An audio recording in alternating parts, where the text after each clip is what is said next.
ವಿದ್ಯಾರ್ಥಿಗಳೇ, ಕಳೆದ ತರಗತಿಯಲ್ಲಿ ನಾವು ಅಲ್ಲಮ ಪ್ರಭುವಿನ ವಚನಗಳನ್ನು ಕುರಿತು ಆ ವಚನಗಳ ಅರ್ಥ, ಆತನ ಆಶಯ, ಆತನ ಆಲೋಚನೆಗಳು ಏನು ಮತ್ತು ಸಮಾಜದ ಬಗ್ಗೆ ಇದ್ದಂತಹ ಕಾಳಜಿಗಳೇನು ಅನ್ನೋದ್ರ ಬಗ್ಗೆ ಕುರಿತು ನಾವು ಮಾತನಾಡಿದ್ದೀವಿ, ಚರ್ಚೆ ಮಾಡಿದ್ದೀವಿ. ಈಗ ನಿಮಗಿಟ್ಟಿರುವಂತಹ 3 ವಚನಗಳಲ್ಲಿ ಒಂದು ವಚನವನ್ನು ನಾವು ಸಂಪೂರ್ಣವಾಗಿ ಚರ್ಚೆ ಮಾಡಿದ್ದೀವಿ. ಈಗ ಎರಡನೇ ವಚನ ಏನು ಅಂತಂದರೆ ಗಟ್ಟಿವಾಳೆಯನ ವಚನಗಳು. ಗಟ್ಟಿವಾಳೆಯನ ವಚನಗಳನ್ನು ನಾವು ನೋಡೋದಕ್ಕಿಂತ ಮುಂಚೆ ಆತನ ಒಂದು ಸಣ್ಣ ಪರಿಚಯವನ್ನು ಇಲ್ಲಿ ಕೊಟ್ಟಿದ್ದಾರೆ. ಅದನ್ನು ನಾವು ನೋಡೋಣ. ನೋಡಿ, 12ನೇ ಶತಮಾನದಲ್ಲಿ ತುಂಬ ಬಹುಮುಖ್ಯವಾಗಿ ನಮಗೆ ಭಾಳ ದೊಡ್ಡ ವಚನಕಾರರು ನಮಗೆ ಕಾಣಿಸ್ತಾರೆ. ತುಂಬ ವಿಶೇಷವಾದಂಥ ವಚನಕಾರರು ನಮಗೆ ಕಾಣಿಸ್ತಾರೆ. ನಮಗೆ ವಚನ ಅಂದ ತಕ್ಷಣ ನಮಗೆ ನೆನಪಾಗೋದು ಬಸವಣ್ಣ, ಅಲ್ಲಮ ಪ್ರಭು, ಅಕ್ಕ ಮಹಾದೇವಿ, ಈ ಥರದ ಹೆಸರುಗಳು ನೆನಪಾಗ್ತವೆ. ಅದರಲ್ಲಿ ಗಟ್ಟಿವಾಳೆಯ ಅನ್ನುವಂಥವನು ಕೂಡ ತುಂಬ ಶ್ರೇಷ್ಠ ಮತ್ತು ಸುಪ್ರಸಿದ್ಧವಾದಂತಹ ವಚನಕಾರ. 12ನೇ ಶತಮಾನದ ವಚನಕಾರ ಹಾಗೂ ಈತ ಒಬ್ಬ ಶರಣ. ಇವನ ಹೆಸರು ಮುದ್ದಣ್ಣ ಅನ್ನುವಂಥದ್ದು ಈತನ ಮೊದಲ ಹೆಸರು. ಶಿವಾನುಭವ ಸಾರುವ ನರ್ತನವೇ ಇವನ ಕಾಯಕ. ಕಪಟಿಗಳು ಇವನ ಸದಾಚಾರ ಪ್ರಭಾವದಿಂದಾಗಿ ನೈಜ ಜಂಗಮರಾದದ್ದು ಇವನ ವೈಶಿಷ್ಟ್ಯ. ಇವನ ಸದಾಚಾರ ಪ್ರಭಾವದಿಂದ ಅಂದರೆ ಈತನ ಸದಾಚಾರ, ಒಳ್ಳೆಯ ಆಚಾರಗಳು ಮತ್ತು ಈತನ ಬೀರಿರ್ತಕ್ಕಂತಹ ಪ್ರಭಾವದಿಂದಾಗಿ ನೈಜ ಜಂಗಮರಾದದ್ದು ಇವನ ವೈಶಿಷ್ಟ್ಯ ಅನ್ನುವಂಥದ್ದು. ಭಾಳಷ್ಟು ಜನ ಕಪಟಿಗಳು, ಮೋಸಗಾರರು, ವಂಚಕರು ಇವರೆಲ್ಲರೂ ಕೂಡ ಇವನ ಪ್ರಭಾವದಿಂದಾಗಿ ನಿಜವಾಗ್ಲೂ ಕೂಡ ವಚನಕಾರರು ಏನಾಗಿದ್ದಾರೆ ಅಂದರೆ ಜಂಗಮರಾಗಿದ್ದಾರೆ. ಮದ್ದಳೆ ಬಾರಿಸುತ್ತಾ ನರ್ತಿಸುವಾಗಲೇ ಕೊನೆ ಉಸಿರೆಳೆದನು. ಈತ ಮದ್ದಳೆಯನ್ನು ಬಾರಿಸ್ತಾ ಇದ್ದಂತಹ ಸಂದರ್ಭದಲ್ಲಿಯೇ ಕೊನೆ ಉಸಿರನ್ನು ಹೇಳದ ಅಥವಾ ತೀರಿಕೊಂಡ ಅನ್ನುವಂಥದ್ದು. ನಾವು ಹಿಂದೆ ನೋಡಿರ್ತಕ್ಕಂಥ ಅಲ್ಲಮ ಪ್ರಭು ಕೂಡ ಒಬ್ಬ ಮದ್ದಳೆ ಬಾರಿಸ್ತಕ್ಕಂಥವನು ಆಗಿದ್ದ. ಈತ ಕೂಡ ಮದ್ದಳೆಯನ್ನು ಬಾರಿಸ್ತಕ್ಕಂಥವನಾಗಿದ್ದಾನೆ. ಇವನು ಮದ್ದಳೆಯನ್ನು ಬಾರಿಸುತ್ತಲೇ ತನ್ನ ಪ್ರಾಣವನ್ನು ನೀಗಿರುವಂತಹ ವಿಚಾರವನ್ನು ನಾವಿಲ್ಲಿ ಗಮನಿಸಲಿಕ್ಕೆ ಸಾಧ್ಯ ಇದೆ ಅನ್ನುವಂಥದ್ದು. ನೋಡಿ, ಈತನ ವಚನದಲ್ಲಿ ಏನು ಹೇಳುತ್ತೆ ಅಂತಂದರೆ, ಗಟ್ಟಿವಾಳೆಯನು ತನ್ನ ವಚನಗಳಲ್ಲಿ ಡಾಂಬಿಕ ಭಕ್ತರ ನಡವಳಿಕೆಗಳೆಲ್ಲ ವ್ಯರ್ಥವೆನ್ನುತ್ತಾನೆ. ಅಂದರೆ ಡಾಂಬಿಕ ಭಕ್ತರ ನಡವಳಿಕೆಗಳಿದ್ದಾವಲ್ಲ ಅವೆಲ್ಲವೂ ಕೂಡ ವ್ಯರ್ಥ. ಅದೆಂತಹ ನಡವಳಿಕೆಗಳು ತಿಳ್ಕೊಂಡ್ರೂ ಕೂಡ ಡಾಂಬಿಕರಾಗಿರ್ತಕ್ಕಂಥವರು ಅವರೆಲ್ಲವೂ ಕೂಡ ಏನಾಗ್ತವೆ ಅಂತಂದರೆ ವ್ಯರ್ಥವಾಗ್ತವೆ. ವೇಷಧಾರಿಗಳೆಲ್ಲರೂ ಭಕ್ತರಾಗಲು ಸಾಧ್ಯವಿಲ್ಲ. ವೇಷಧಾರಿಗಳು ನಾನಾ ವೇಷಗಳನ್ನು ಹಾಕ್ಕೊಂಡಿರ್ತಾರೆ ಅವರು ಭಕ್ತ ಅಂತ ಹೇಳ್ಕೊಳ್ಳಿಕ್ಕೆ. ಅಂತಹ ಭಕ್ತರಿದಾರಲ್ಲ ಅವರೆಲ್ಲವೂ ಕೂಡ ಭಕ್ತರಾಗಲಿಕ್ಕೆ ಸಾಧ್ಯ ಇಲ್ಲ. ಶರಣರ ಗುಂಪಿನಲ್ಲಿ ಅವರು ಸೇರಲು ಅರ್ಹರಲ್ಲವೆಂದು ಹೇಳುತ್ತಾನೆ. ಅವರು ಶರಣರ ಕೂಟ ಇದೆಯಲ್ಲ, ಶರಣರ ಗುಂಪು, ಶರಣರ ಅವರನ್ನು ಸೇರಿಸಲಿಕ್ಕೆ, ಆ ಗುಂಪಿಗೆ ಸೇರಿಕೊಳ್ಳಲಿಕ್ಕೆ ಅವರು ಅರ್ಹತೆ ಇಲ್ಲ ಅನ್ನುವಂಥದ್ದನ್ನು ಹೇಳ್ತಾ ಇದ್ದಾನೆ. ಗುರು ಲಿಂಗ ಜಂಗಮ ಕಲ್ಪನೆಗೆ ಹೊಸ ಆಯಾಮವನ್ನು ನೀಡುವ ಮತ್ತು ಹೊಸ ವ್ಯಾಖ್ಯಾನ ನೀಡುವ ಇವನ ಧೈರ್ಯ ಪ್ರಶಂಸನೀಯ. ಇಲ್ಲಿ ಹೊಸದಾಗಿ ಏನು ಮಾಡ್ತಾನೆ ಅಂತಂದರೆ ಆತ ಗುರು ಲಿಂಗ ಜಂಗಮನಿಗೆ ಒಂದು ಹೊಸದಾದಂತಹ ಒಂದು ವ್ಯಾಖ್ಯಾನವನ್ನು ಕೊಡುವ ಕೆಲಸವನ್ನು ಇಲ್ಲಿ ಮಾಡ್ತಾ ಹೋಗ್ತಾನೆ ಅನ್ನುವಂಥದ್ದನ್ನು ಇಲ್ಲಿ ನಾವು ಚರ್ಚೆ ಮಾಡಲಿಕ್ಕೆ ಸಾಧ್ಯ ಇದೆ ಅನ್ನುವಂಥದ್ದು. ಹಾಗಿದ್ದರೆ ವಚನಕಾರ ಏನನ್ನು ಹೇಳಲಿಕ್ಕೆ ಹೊರಟಿದ್ದಾನೆ ಆತ ಅನ್ನುವಂಥದ್ದು ನಾವು ಇಲ್ಲಿ ಗಮನಿಸಲಿಕ್ಕೆ ಸಾಧ್ಯ ಇದೆ. ನೋಡೋಣ ಏನನ್ನು ಹೇಳಲಿಕ್ಕೆ ಹೊರಟಿದ್ದಾನೆ ಗಟ್ಟಿವಾಳೆಯ ಅನ್ನುವಂಥದ್ದನ್ನು. ನೋಡಿ, ಮೊದಲು ಆ ಬಾಕ್ಸಲ್ಲಿ ಇರ್ತಕ್ಕಂಥದ್ದನ್ನು ಸ್ವಲ್ಪ ನಾವು ಓದ್ಕೊಳ್ಳೋಣ ಮತ್ತು ಅದ್ರ ಬಗ್ಗೆ ಚರ್ಚೆ ಮಾಡೋಣ. ಯಾಕೆ ಅಂತಂದರೆ ಈ ವಚನ ಅದನ್ನೇ ಬೇಸಿಕ್ಕಾಗಿ ಇಟ್ಕೊಂಡು ನಾವು ಚರ್ಚೆ ಮಾಡಬೇಕಾಗುತ್ತೆ. ಉತ್ತಮರ ಸ್ನೇಹ ಹಿತವಾದದ್ದು, ಪರಸ್ಪರ ಸಂಬಂಧಗಳು ರಾಗದ್ವೇಷ ರಹಿತವಾದದ್ದು, ನಿಯಮಗಳ ಇಕ್ಕಟ್ಟಿಗಿಂತ ಮಧುರ ಬಾಂಧವ್ಯಗಳು ಮುಖ್ಯ, ನಡೆ ನುಡಿ ಪ್ರಮಾಣಬದ್ಧವಾಗಿರುವುದೇ ಜೀವನ. ಇದು ವಚನಕಾರರ ಬಹುಮುಖ್ಯವಾದಂತಹ ಉದ್ದೇಶ ಮತ್ತು ನಡತೆಗಳಿವು. ಮತ್ತು ನಡೆ ಮತ್ತು ನುಡಿ ಇದೇ ಆಗಿದೆ ಅವ್ರದ್ದು.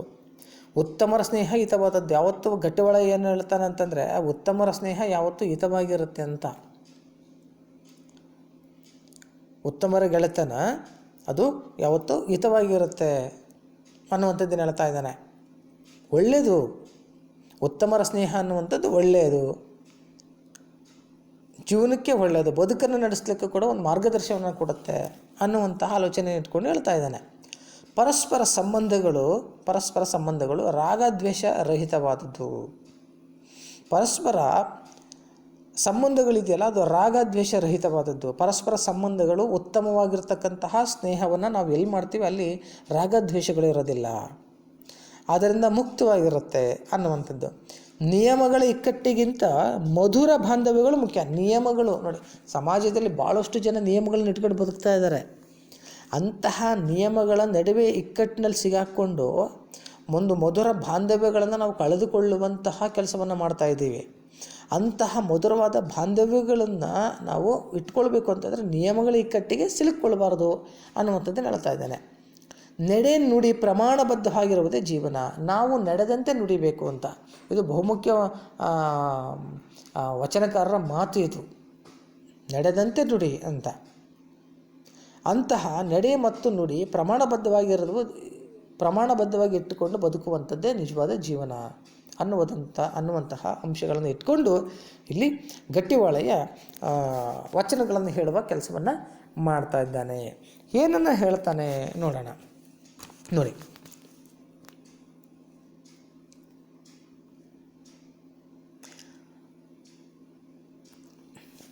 ಇಲ್ಲೂ ಕೂಡ ಒಂದಿಷ್ಟು ಕ್ವಶನ್ಸ್ಗಳಿದ್ದಾವೆ, ಪ್ರಶ್ನೆಗಳನ್ನು ಹಾಕ್ಕೊಳ್ತಾನೆ ಅವನು ವಚನಗಳನ್ನು ಚರ್ಚೆ ಮಾಡ್ತಾ ಹೋಗ್ತಾನೆ. ಹಿರಿವ ಕೈದಿಂಗೆ ದಯಾಧರ್ಮದ ಮೊನೆ ಉಂಟೆ, ಕಾಳೋರಗನ ಧಾಡೆಯಲ್ಲಿ ಅಮೃತದ ಸುಧೆ ಉಂಟೆ.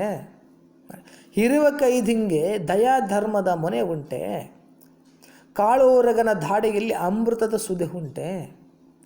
ಕೂಟವ ಕೂಡಿ ಸಮಯನೊಂದಲ್ಲಿ ಅಜಾತನ ಬಲ್ಲರೆ, ಎನಗೆ ನಿಮ್ಮೊಳಗೆ ಇನ್ನೇತರ ಮಾತು. ವೇಷಧಾರಿಗಳೆಲ್ಲ ನಿಮ್ಮ ಕೂಟಕ್ಕೆ ಹೊರಗು, ಚಿಕ್ಕಯ್ಯ ಪ್ರಿಯ ಸಿದ್ಧಲಿಂಗ ಇಲ್ಲ ಇಲ್ಲ ಎಂದೆ.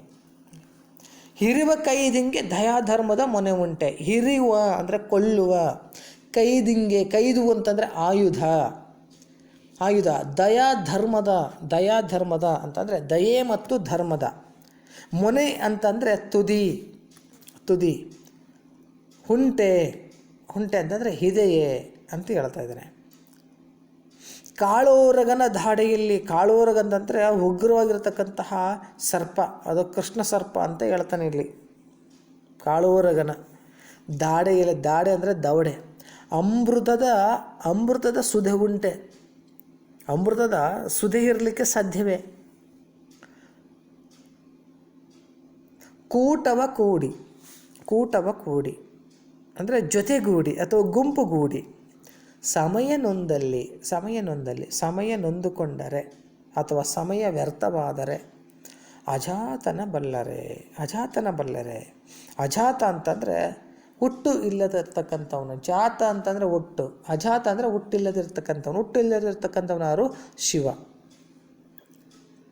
ಅಜಾತನ ಬಲ್ಲರೆ ಅಂದರೆ ಶಿವನನ್ನು ಬಲ್ಲರೆ. ಎನಗೆ ನಿಮ್ಮೊಳಗಿನ್ನೀತರ ಮಾತು. ಎನಗೆ ಅಂದರೆ ನನಗೆ ಇನ್ನೇತರ ಮಾತು, ಇನ್ನು ಮಾತನಾಡುವುದೇನಿದೆ ನಿಮ್ಮ ಜೊತೆಗೆ ಇನ್ನೇತರ ಮಾತು ಅಂದರೆ ಇನ್ನೇನು ಮಾತಾಡೋದಿದೆ ನಾನು. ವೇಷಧಾರಿಗಳೆಲ್ಲ ಅಂದರೆ ವೇಷ ಮರೆಸಿಕೊಂಡಿರ್ತಕ್ಕಂಥವರೆಲ್ಲರೂ ಕೂಡ, ಡಾಂಬಿಕ ವೇಷಗಳನ್ನು ಹಾಕ್ಕೊಂಡಿರ್ತಕ್ಕಂಥವರೆಲ್ಲರೂ ನಿಮ್ಮ ಕೂಟಕ್ಕೆ ಹೊರಗು. ಕೂಟ ಅಂದರೆ ಗುಂಪು, ಹೊರಗು ಅಂದರೆ ನಿಮ್ಮ ಕೂಟದಿಂದ ಹೊರಗೆ. ನಿಮ್ಮ ಕೂಟದಿಂದ ಅಥವಾ ನಿಮ್ಮ ಸಮೂಹದಿಂದ, ನಿಮ್ಮ ಗುಂಪಿನಿಂದ ಹೊರತಾಗಿರತಕ್ಕಂಥವರು. ಚಿಕ್ಕಯ್ಯ ಪ್ರಿಯ ಸಿದ್ಧಲಿಂಗ. ಚಿಕ್ಕಯ್ಯನಿಗೆ ಪ್ರಿಯನಾದಂಥವನು ಸಿದ್ಧಲಿಂಗ. ಹಾಗಾಗಿ ಆ ಸಿದ್ಧಲಿಂಗನೇ ಇಲ್ಲ ಎಂದೆ.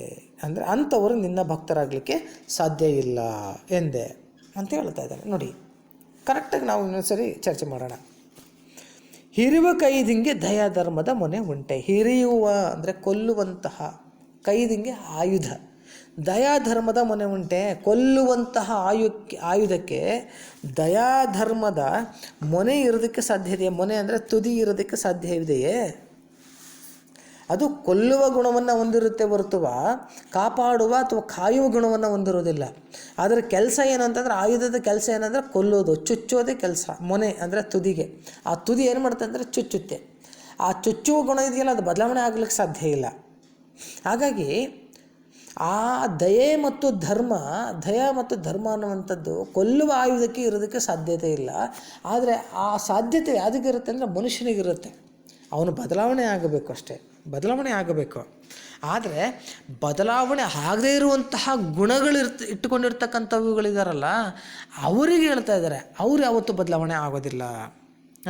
ಅವ್ರು ಯಾವತ್ತೂ ಬದಲಾವಣೆ ಆಗೋದಿಲ್ಲ. ಹಿರಿಯುವ ಕೈದಿಂಗೆ ದಯ ಧರ್ಮದ ಮೊನವಂತೆ ಕೊಲ್ಲುವಂಥ ಆಯುಧಕ್ಕೆ ದಯ ಮತ್ತು ಧರ್ಮದ ಮೊನೆ ಇರೋದಕ್ಕೆ ಸಾಧ್ಯತೆ ಇದೆಯೇ? ದಯೆ ಮತ್ತು ಧರ್ಮ ಇರೋದಕ್ಕೆ ಸಾಧ್ಯತೆ ಇದೆಯಾ? ಅದಕ್ಕೆ ಸಾಧ್ಯ ಇಲ್ಲ. ಹಾಗಾಗಿ ಇಲ್ಲಿ ಗಟ್ಟಿವಳೆ ಹೇಳ್ತಾ ಇದ್ದಾನೆ, ಹೇಗೆ ಅಂತಂದರೆ ಕಾಳೋರಗನ ಧಾಡಿಯ ಪ್ರಶ್ನೆ ಇಡ್ತಾ ಇದ್ದಾನೆ. ಅಂದರೆ ಒಬ್ಬ ಭಕ್ತ, ನಾನು ಭಕ್ತ ಅಂತ ಹೇಳಿಕೊಂಡು ಓಡಾಡ್ತಾ ಇರುವಂತಹ ಡಾಂಬಿಕ ಭಕ್ತರನ್ನು ಕುರಿತು ಹೇಳ್ತಾ ಇದ್ದಾನೆ. ಅವರು ಯಾವತ್ತೂ ಬದಲಾವಣೆ ಆಗದೆ ಇರ್ತಕ್ಕಂಥವ್ರು ಅಂತ.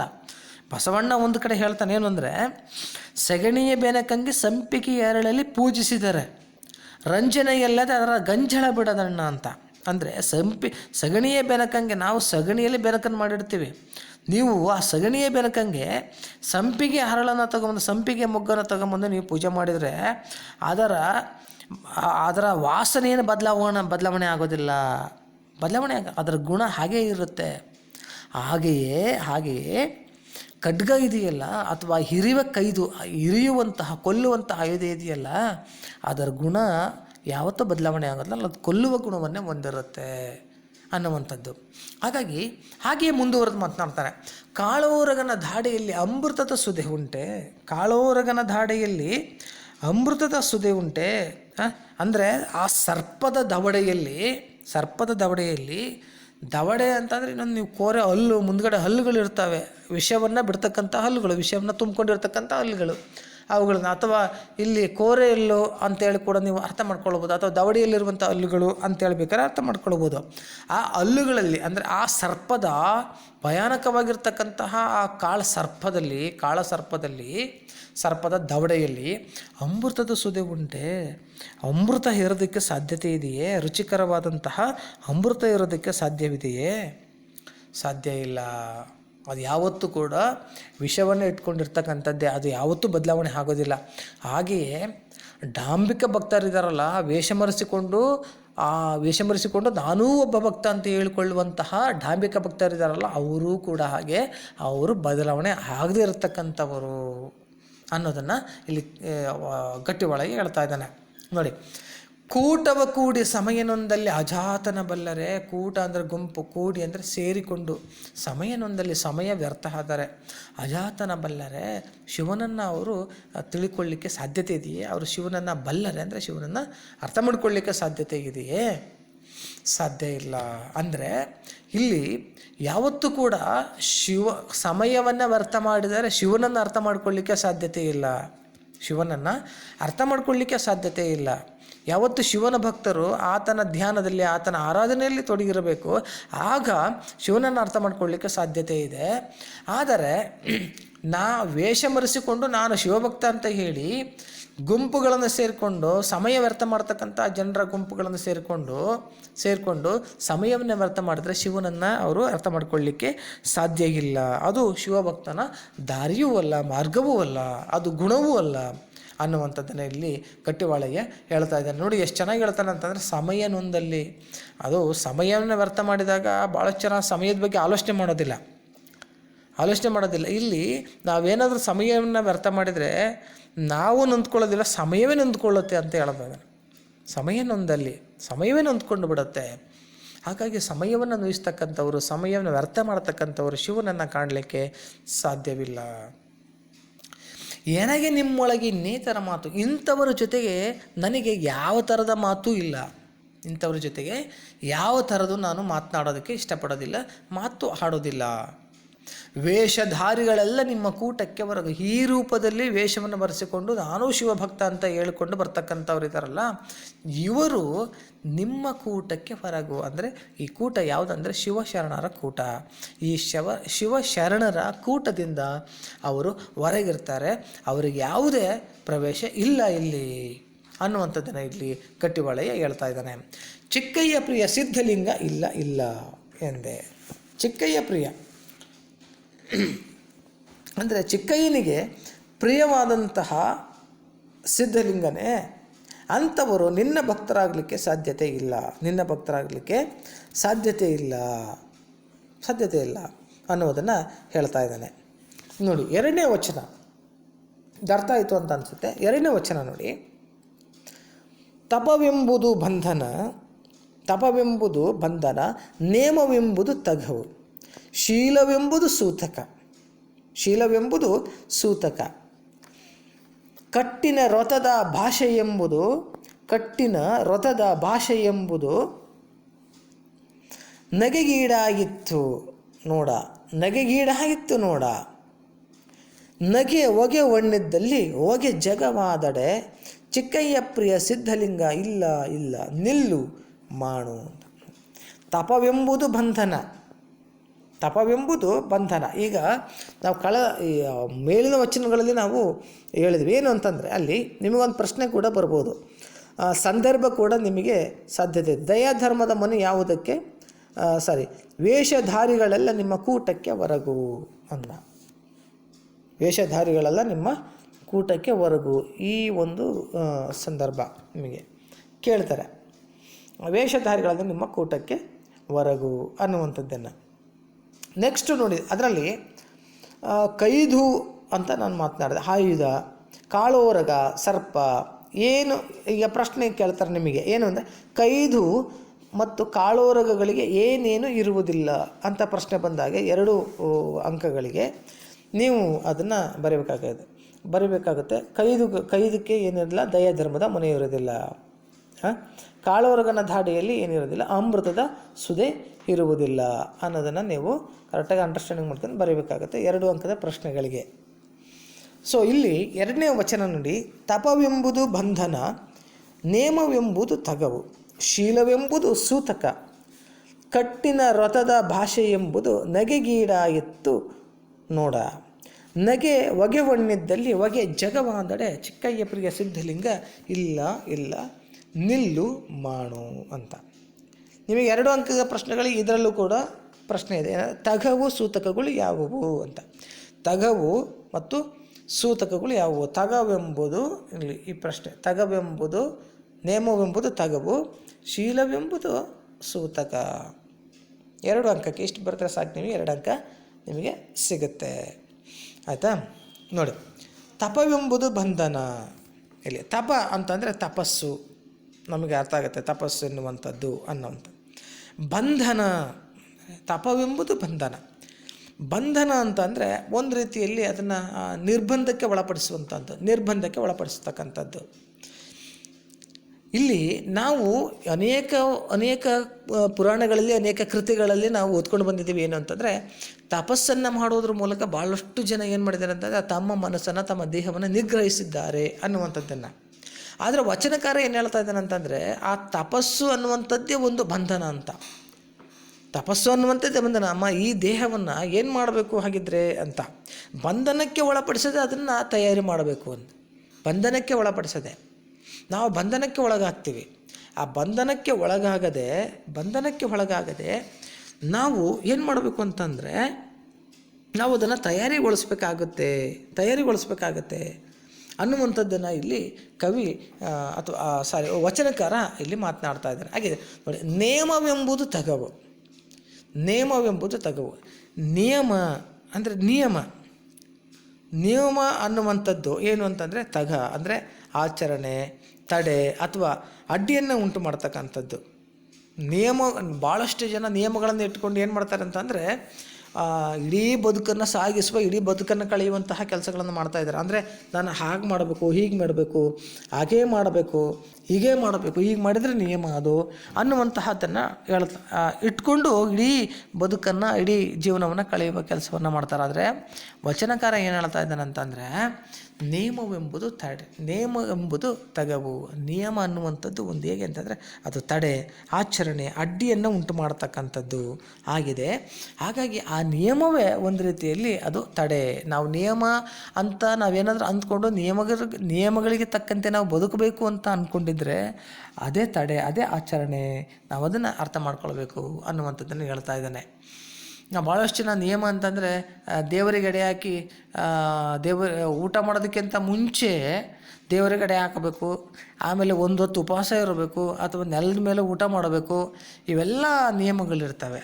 ಆದರೆ ಈ ನಿಯಮಗಳಿದಾವಲ್ಲ, ಇವುಗಳೇ ನಮಗೆ ತಡೆ, ಅಡಚಣೆಗಳನ್ನು ಉಂಟು ಮಾಡ್ತಕ್ಕಂಥದ್ದು ಅನ್ನುವಂಥದ್ದನ್ನು ಇಲ್ಲಿ ವಚನಕಾರ ಹೇಳ್ತಾ ಇದ್ದಾನೆ. ಶೀಲವೆಂಬುದು ಸೂತಕ. ಶೀಲವೆಂಬುದು ಸೂತಕ. ಶೀಲ ಅಂತಂದರೆ ನಿಮಗೆ ಗೊತ್ತು, ಪಾತಿವ್ರತೆ ಅನ್ನುವಂಥದ್ದು. ಸೂತಕ ಅಂತಂದರೆ ಗೊತ್ತು, ಮೈಲಿಗೆ ಅನ್ನುವಂಥದ್ದು ಅಲ್ವಾ. ಇಲ್ಲಿ ಇನ್ನೂ ಒಂದು ಅರ್ಥ ಶೀಲ ಅಂತಂದರೆ ಮಡಿವಂತಿಕೆ ಅನ್ನುವಂಥದ್ದು. ಸೂತಕ ಅಂತಂದರೆ ಮೈಲಿಗೆ ಅನ್ನುವಂಥದ್ದು. ಶೀಲವೆಂಬುದು ಸೂತಕ. ನಾವು ಮಡಿವಂತಿಕೆಯನ್ನು ಮಾಡ್ತೀವಲ್ಲ, ಆ ಮಡಿವಂತಿಕೆಯೇ ಸೂತಕ, ಅದುವೇ ಮೈಲಿಗೆ, ಮತ್ತು ಬೇರೇನೂ ಇಲ್ಲ. ನಾವು ಮಡಿವಂತಿಕೆ ಅಂದರೆ ಈಗ ಯಾರಾದರೂ ಬಂದು ಮುಟ್ಟಿದಂತಹ ಸಂದರ್ಭ, ಸ್ನಾನ ಮಾಡಿದಾಗ ಯಾರಾದರೂ ಮುಟ್ಟಿದರೆ ಅದು ಮೈಲಿಗೆ ಅಂತ ಅಂದ್ಕೊಂಡ್ಬಿಡ್ತೀವಿ, ಅಥವಾ ಯಾರಾದರೂ ಅಡ್ಡ ಬಂದರೆ ನಾವು ಅದನ್ನು ಮೈಲಿಗೆ ಅಂತ ಅಂದ್ಕೊಂಡು ಬಿಡ್ತೀವಿ. ನಾವು ಮೈಲಿಗೆ ಅಂತಂದರೆ ಶೀಲ ಅಂತಂದರೆ ಅದುವೇ ಮೈಲಿಗೆ. ನಾವೇನಾದರೂ ಶೀಲ ಅಂತೇಳಿ ಪತಿವ್ರತೆ ಅಂತೇನೋ ಅಥವಾ ಇನ್ನೇನೋ ಆಲೋಚನೆ ಮಾಡಿ ನಾವು ಆಚರಣೆ ಮಾಡೋದಾದರೆ, ಅಥವಾ ಜೀವನವನ್ನು ಮಾಡೋದಾದರೆ, ಮಡುವಂತಿಕೆ ಮಾಡೋದಾದರೆ ಅದುವೇ ಮೈಲಿಗೆ ಹೊರತು ಬೇರೇನೂ ಅಲ್ಲ ಅನ್ನುವಂಥದ್ದನ್ನು ಇಲ್ಲಿ ಹೇಳ್ತಾ ಇದ್ದಾನೆ ಗಟ್ಟಿವಾಳಯ್ಯ. ಹಾಗಾಗಿ ಒಂದು ಕಡೆ ತಪಸ್ಸೆನ್ನುವಂಥದ್ದು ಒಂದು ರೀತಿಯ ಬಂಧನ, ನೇಮವೆನ್ನುವಂಥದ್ದು ಒಂದು ರೀತಿಯ ಅಡ್ಡಿಯನ್ನುಂಟು ಮಾಡ್ತಕ್ಕಂಥದ್ದು. ಹಾಗೆ ಶೀಲವೆನ್ನುವಂಥದ್ದು ಕೂಡ, ಶೀಲವೆಂಬುದು ಒಂದು ಮೈಲಿಗೆ ಅನ್ನುವಂಥದ್ದನ್ನು ಇಲ್ಲಿ ಮಾತನಾಡ್ತಾ ಇದೆ. ಯಾಕೆಂತಂದರೆ ಶೀಲ ಅಂದ ತಕ್ಷಣ ಪ್ರಶ್ನೆ, ನಾವು ಹೆಣ್ಣುಮಕ್ಕಳ ಪ್ರಶ್ನೆಗೆ ಬರ್ತೀವಿ. ಹೆಣ್ಣುಮಕ್ಕಳ ಪ್ರಶ್ನೆಗೆ ಆ ಪ್ರಶ್ನೆ ಬೇರೆ, ಶೀಲ ಅಂತಂದರೆ ಪಾತಿವ್ರತೆ ಅದು ಬೇರೆ. ಆದರೆ ನೀವು ವಚನಕಾರರನ್ನು ನೋಡಿದರೆ ಭಾಳಷ್ಟು ಜನ ಸೂಳೆ ಸಂಕವನಿಂದ ಹಿಡಿದು ಭಾಳಷ್ಟು ಜನ ವೇಶ್ಯವಾಟಿಕೆಯನ್ನು ಮಾಡ್ತಕ್ಕಂಥವರು ಶಿವನ ಭಕ್ತರಾಗಿದ್ದರು. ಅವರು ಕೂಡ ಶಿವನಿಗೆ ಹತ್ರ ಆದರು, ಅವರೆಲ್ಲರೂ ಕೂಡ ಶಿವಶರಣರಾದರು.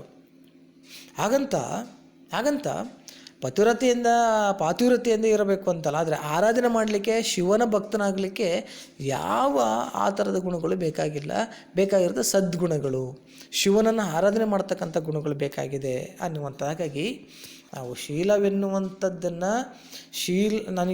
ಅಥವಾ ಶೀಲದ ಬಗ್ಗೆ ನಾವು ಅನುಮಾನಗಳನ್ನು ಇಟ್ಕೊಂಡು ನಾನು ಅದರಲ್ಲಿ ಸರಿಯಿಲ್ಲ ಅಂತ ಭಾವಿಸ್ಕೊಂಡು ನಾವು ಶಿವನನ್ನು ಪೂಜೆ ಮಾಡಬಾರ್ದು ಅಂತ ಅಂದ್ಕೊಂಡ್ರೆ ಅದು ಮೂರ್ಖತನ. ಶಿವನಿಗೆ ಬೇಕಾಗಿರ್ತಕ್ಕಂಥದ್ದು ಸದ್ಗುಣ ಮತ್ತು ಭಕ್ತಿ ಅಷ್ಟೇ ಅನ್ನುವ ಆಲೋಚನೆಗಳನ್ನು ಇಲ್ಲಿ ಇಡ್ತಾ ಇದ್ದೇನೆ ವಚನಕಾರ ಅಂತ ಅನಿಸುತ್ತೆ. ನೋಡಿ, ಕಟ್ಟಿನ ರಥದ ಭಾಷೆ ಎನ್ನುವಂಥದ್ದು, ಕಟ್ಟಿನ ರಥದ ಭಾಷೆ ಅನ್ನುವಂಥದ್ದು ಅಂದರೆ ಕಟ್ಟಿನ ಅಂತಂದರೆ ಕಟ್ಟುನಿಟ್ಟಾದ ರಥದ ಭಾಷೆ ಅಂದರೆ ಆಚರಣೆಯ ಮಾತೆನ್ನುವಂಥದ್ದು, ಆಚರಣೆಯ ಮಾತು. ಕಟ್ಟಿನ ರಥದ ಭಾಷೆ, ಭಾಳಷ್ಟು ಜನ ಕಟ್ಟಿನ ರಥ, ಇದು ಕಟ್ಟಿನ ನಿಯಮ ಅಂತ ಮಾತನಾಡ್ತೀವಲ್ಲ, ಅಂತಹ ಕಟ್ಟಿನ ರಥ. ಆ ಭಾಷೆ ಎನ್ನುವಂಥದ್ದು ನಗೆಗೀಡಾಗಿತ್ತು ನೋಡ. ಆ ಕಟ್ಟಿನ ಅಂದರೆ ತುಂಬ ಕಟ್ಟುನಿಟ್ಟಾದಂತಹ ರಥಗಳಿಗೆ ನಾವು ಭಾಷೆಯನ್ನು ಕೊಟ್ಟಿರ್ತೀವಿ, ಅಂದರೆ ಮಾತು ಕೊಟ್ಟಿರ್ತೀವಿ. ಇಂಥ ರಥಗಳನ್ನು ನಾವು ಮಾಡ್ತೀವಿ. ಭಾಳ ಜನ ಹೆಣ್ಣುಮಕ್ಕಳು ಬೆಳಗ್ಗೆ 5 ಗಂಟೆಗೆ ಎದ್ದು ತಣ್ಣೀರು ಸ್ನಾನ ಮಾಡಿ ತುಳಸಿ ಪೂಜೆ ಮಾಡೋವಂಥದ್ದು, ಅರಳಿಕಟ್ಟೆಗೆ ಹೋಗಿ ಪೂಜೆ ಮಾಡೋವಂಥದ್ದು, ಇವೆಲ್ಲ ರಥಗಳು ಇರ್ತವೆ. ಭಾಳಷ್ಟು ಬೇರೆ ಬೇರೆ ರಥಗಳು ಇದ್ದಾವೆ. ಹಾಗಾಗಿ ಅಂತಹ ಕಟ್ಟಿನ ರಥದ ಭಾಷೆ ಎನ್ನುವಂಥದ್ದು ಇದೆಯಲ್ಲ, ಅದು ನಗೆಗೀಡಾಗಿತ್ತು ನೋಡ. ನಗೆಗೆ ಒಳಗಾಗುತ್ತೆ, ನಗೆಗೆ ಗುರಿಯಾಗುತ್ತೆ, ನಗೆಪಾಟಲಿಗೆ ಗುರಿಯಾಗುತ್ತೆ ನೋಡು ಅಂತೇಳಿ ವಚನಕಾರ ಹೇಳ್ತಾ ಇದ್ದೇನೆ. ನೋಡಿ, ನಗೆ ಹೊಗೆಬಣ್ಣಿದ್ದಲ್ಲಿ, ಅಂತಹ ನಗೆ ಹೊಗೆಬಣ್ಣಿದ್ದಲ್ಲಿ, ಎಂತಹ ನಗೆ ಹೊಗೆಯಾಗಿ ಹೊರಹೊಮ್ಮಿದರೆ ಹೊಗೆಯಾಗಿ ಹೊರಹೊಮ್ಮಿದೆ. ಹೊಗೆ ಜಗವಾದಡೆ, ಅದು ಜಗತ್ತನ್ನು ಆವರಿಸಿದರೆ ಅಂದರೆ ಹರಡಿದರೆ ಚಿಕ್ಕಯ್ಯ ಪ್ರಿಯ ಸಿದ್ಧಲಿಂಗ ಇಲ್ಲ ಇಲ್ಲ ನಿಲ್ಲು ಮಾಡು. ಪ್ರಿಯ ಸಿದ್ಧಲಿಂಗ ಅಂದರೆ ಪ್ರಿಯ ಸಿದ್ಧಲಿಂಗ ಏನಿದ್ದಾನೆ ಆತ ಚಿಕ್ಕಯ್ಯನಿಗೆ ಪ್ರಿಯನಾದಂತಹ ಸಿದ್ಧಲಿಂಗ ಇಲ್ಲ ಅಂಥವರು ನಿನ್ನ ಭಕ್ತರಾಗಲಿಕ್ಕೆ ಸಾಧ್ಯವಿಲ್ಲ ಅಂತ ಹೇಳ್ತಾ ಇದ್ದಾರೆ. ಮಾಡು ಅಂತಂದರೆ ಬಿಡು ಅನ್ನುವಂಥದ್ದನ್ನು, ನಿಲ್ಲು ಅಂತಂದರೆ ನಿಲ್ಲಿಸು.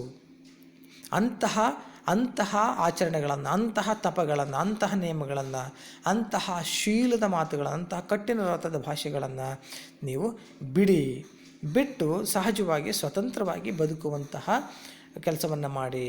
ಶಿವಭಕ್ತನಿಗೆ ಇವ್ಯಾವೂ ಕೂಡ ಮುಖ್ಯ ಅಲ್ಲ. ಯಾಕೆ ಅಂತಂದರೆ ವಚನಕಾರರು ತಪಸ್ಸನ್ನು ಮಾಡಿರ್ತಕ್ಕಂಥವರಲ್ಲ, ನಿಯಮಗಳನ್ನು ಇಟ್ಕೊಂಡಿರ್ತಕ್ಕಂಥವರಲ್ಲ, ಶೀಲಗಳನ್ನು ಅಂದರೆ ಮಡಿವಂತಿಕೆಯೇ ಇರಬೇಕು ಭಕ್ತನಿಗೆ ಅಂತ ಆಲೋಚನೆ ಮಾಡಿರ್ತಕ್ಕಂಥವರಲ್ಲ. ಆತ ಕಟ್ಟಿನ ವ್ರತದ ಭಾಷೆಯನ್ನು ಇಟ್ಟುಕೊಂಡು ನಾವು ವ್ರತಗಳನ್ನು ಮಾಡಬೇಕು ಅಂತ ಆಲೋಚನೆ ಮಾಡಿದವರಲ್ಲ ಅವರು ವಚನಕಾರರು. ಹಾಗಾಗಿ ಒಬ್ಬ ಶಿವಶರಣರಿಗೆ ಇವ್ಯಾವೂ ಬೇಕಾಗಿಲ್ಲ. ಬೇಕಾಗಿರ್ತಕ್ಕಂಥ ಸದ್ಗುಣಗಳು, ಶಿವನ ಆರಾಧನೆ ಮಾಡ್ತಕ್ಕಂತಹ ಒಂದು ಮನಸ್ಸು, ಆಮೇಲೆ ಏನದು ಪರಿಶುದ್ಧವಾದಂತಹ ಮನಸ್ಸು, ನಡೆ ಮತ್ತು ನುಡಿ ಒಂದಾಗಿರ್ತಕ್ಕಂಥದ್ದು, ಕಾಯಕವೇ ಕೈಲಾಸ ಅನ್ನುವಂತಹದ್ದು, ಕಿರಿದರಲ್ಲಿ ಇರುವುದನ್ನು ನೋಡ್ತಕ್ಕಂಥ ಗುಣಗಳು ಬೇಕು ಅನ್ನುವಂಥದ್ದು. ಆದರೆ ಸಮಾಜದಲ್ಲಿ ಏನಿದೆ, ತಪಸ್ಸನ್ನು ಮಾಡಿದರೆ ನಾವು ಏನಾಗ್ತೀವಿ, ಸರಿಯಾಗ್ತೀವಿ ಅಂತ ಅಂದ್ಕೊಂಡಿದ್ದಾರೆ. ನಿಯಮಗಳನ್ನು ಮಾಡಿದರೆ ಸರಿಯಾಗ್ತೀವಿ ಅಂತ ಅಂದ್ಕೊಂಡಿದ್ದಾರೆ. ಶೀಲ ಅಂದರೆ ಮಡಿವಂತಿಕೆಯನ್ನು ಮಾಡಿದರೆ ನಾವು ಸರಿಯಾಗ್ತೀವಿ ಅಂತ ಅಂದ್ಕೊಂಡಿದ್ದಾರೆ. ಅಥವಾ ಪರಮಾತ್ಮ ಅಥವಾ ಶಿವ ಮೆಚ್ಕೊಳ್ತಾನೆ ಅಂತ ಅಂದ್ಕೊಂಡಿದ್ವಿ. ಕಟ್ಟಿನ ವ್ರತದ ಭಾಷೆಯನ್ನು ಮಾಡಿದರೆ ಶಿವ ಮೆಚ್ಕೊಳ್ತಾನೆ ಅಂತ ಅಂದ್ಕೊಂಡಿದ್ದೀವಿ.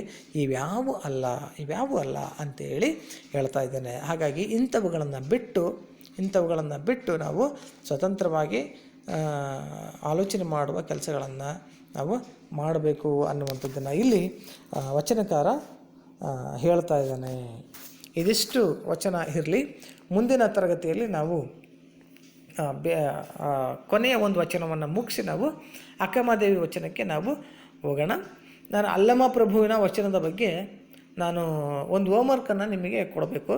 ಏನು ಅಂತಂದರೆ, ಅಲ್ಲಮ ಪ್ರಭುವಿನ ವಚನದಲ್ಲಿ ಇರುವಂತಹ 4 ಅಂಕದ ಪ್ರಶ್ನೆ ಇದೆ ನೋಡಿ. 4 ಅಂಕದ ಪ್ರಶ್ನೆ ಏನು ಅಂತಂದರೆ, ದೇಹವೆಂಬ ಬಂಡಿಯನ್ನು ಹೇಗೆ ನಡೆಸಬೇಕೆಂದು ತಿಳಿಸಲಾಗಿದೆ ಅನ್ನುವಂಥ ಒಂದು ಪ್ರಶ್ನೆ ಇದೆ. ಆ ಪ್ರಶ್ನೆಗೆ ಉತ್ತರವನ್ನು ಬರೆದು ನೀವು ಹಾಕಿ. Okay sir?